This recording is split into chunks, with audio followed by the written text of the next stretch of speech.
ولایت نیوز میں آپ کا خیر مقدم ہے۔ ایران نے ڈیفنس ٹیکنالوجی میں حاصل کی بڑی کامیابی۔ جنرل امیر علی حاجی زادے نے کہا ہے کہ اس وقت ایران کے فتح ہائپر سونک میزائل 1400 کلومیٹر دور واقع اہداف کو نشانہ بنا سکتے ہیں، جسے بڑھا کر 2000 کلومیٹر کرنے کی مکمل صلاحیت موجود ہے۔ انہوں نے کہا کہ ایران کے دفاعی صلاحیتوں میں روزانہ کی بنیاد پر اضافہ ہو رہا ہے۔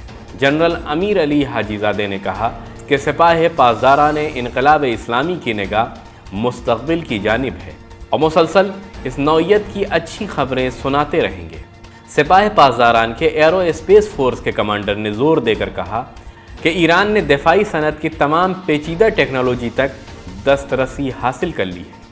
انہوں نے مغرب بالخصوص امریکہ کی مداخلت پسندانہ اور جارحانہ اقدامات کا ذکر کرتے ہوئے کہا، امریکہ نے MKO جیسے دہشت گردوں کی حمایت کی اور گزشتہ سال کے بلووں میں اپنے میڈیا کے ذریعے ایران کو نشانہ بنانے کی کوشش کی۔ تاہم ایرانی عوام نے اپنے اتحاد اور دشمنوں کو پہچاننے کی اپنی صلاحیت کا مظاہرہ کرتے ہوئے مغربی دنیا کی تمام سازشوں پر پانی پھیر دیا۔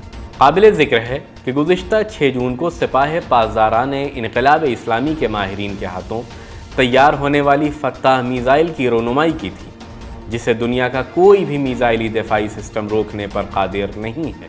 یاد رہے کہ اسلامی جمہوریہ ایران کا شمار ہائپر سونک میزائل تیار کرنے والے دنیا کے 4 ممالک میں ہونے لگا ہے۔ ولایت نیوز میں آج اتنا ہی۔ بین الاقوامی اور اسلامی دنیا کی خبروں کو جاننے کے لیے ولایت نیوز سے جڑے رہیے۔